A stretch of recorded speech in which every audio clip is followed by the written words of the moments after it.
about Roald Dahl, and last year we did read a book by Roald Dahl. What was it? Charlie and the Chocolate Factory. Charlie and the Chocolate Factory. So this is another one. This is called The Witches. I have the movie.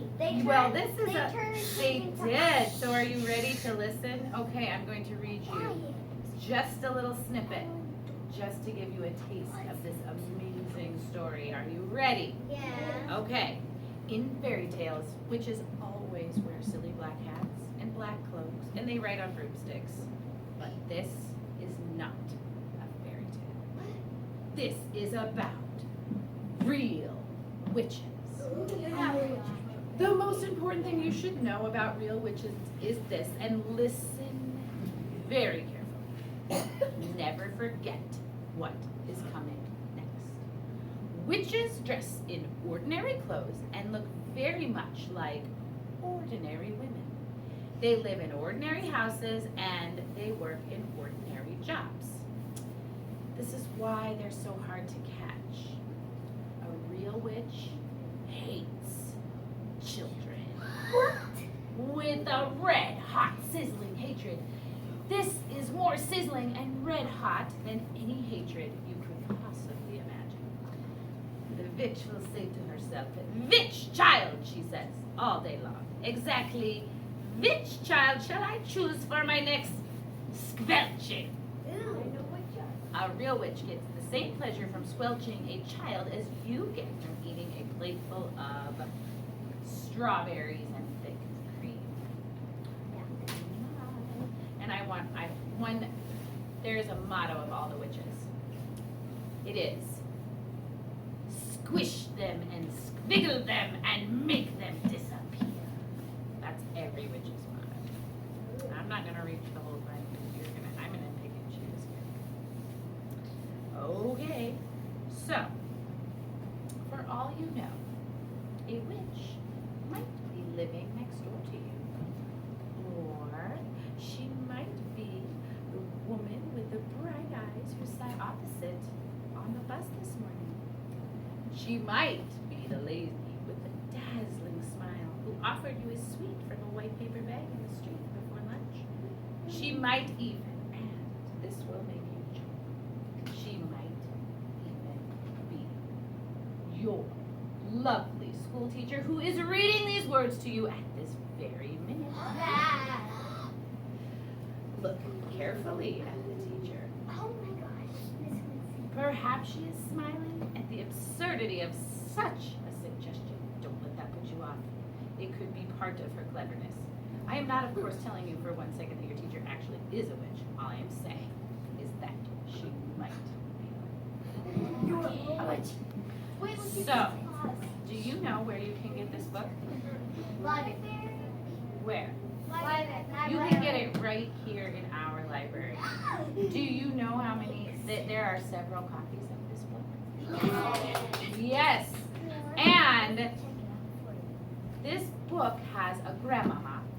This book is also about a poor little boy who lost both of his parents, and he had to move with his grandmama.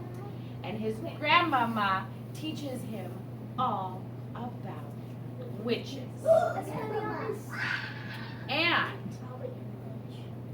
the most exciting thing in this book, I think, is that the little boy happens upon the entire witch convention.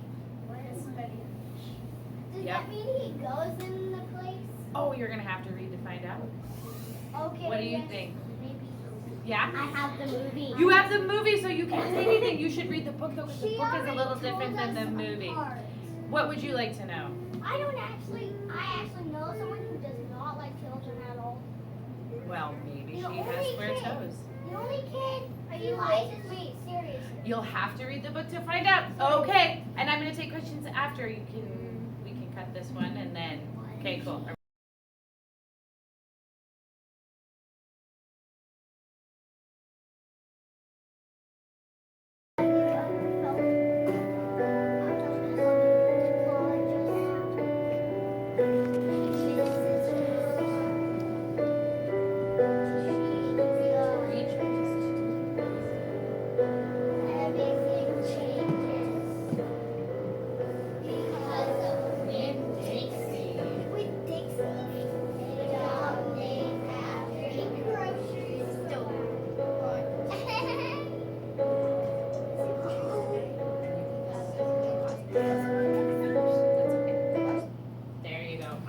Thank you.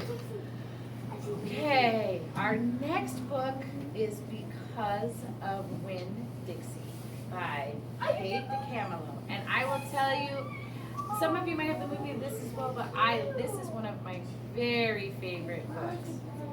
And it's a dog named after a grocery store. I am going to give you a little taste of this one as well.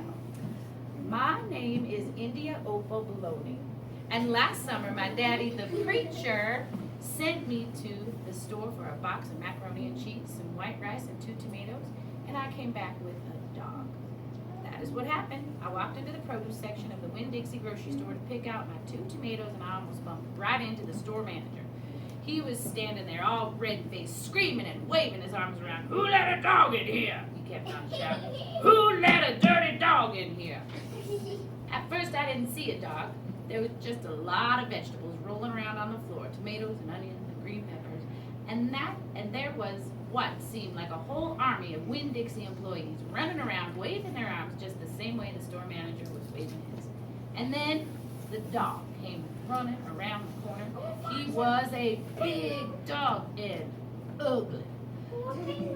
And he looked like he was having a real good time. His tongue was hanging out and wagging his tail. He skidded to a stop and smiled right at me. I had never before in my life seen a dog smile, but that is what he did. He pulled back his lips and he showed me all his teeth. Then he waved his tail so hard that he knocked some oranges off a display and they went rolling everywhere, mixing in with the tomatoes and onions and green peppers. And the manager screamed, "Somebody grab that dog!" The dog went running over to the manager, wagging his tail and smiling. He stood up on his hind legs. He could tell that all he wanted to do was get face to face with the manager and thank him for the good time he was having in the produce department. But somehow he ended up knocking the manager over.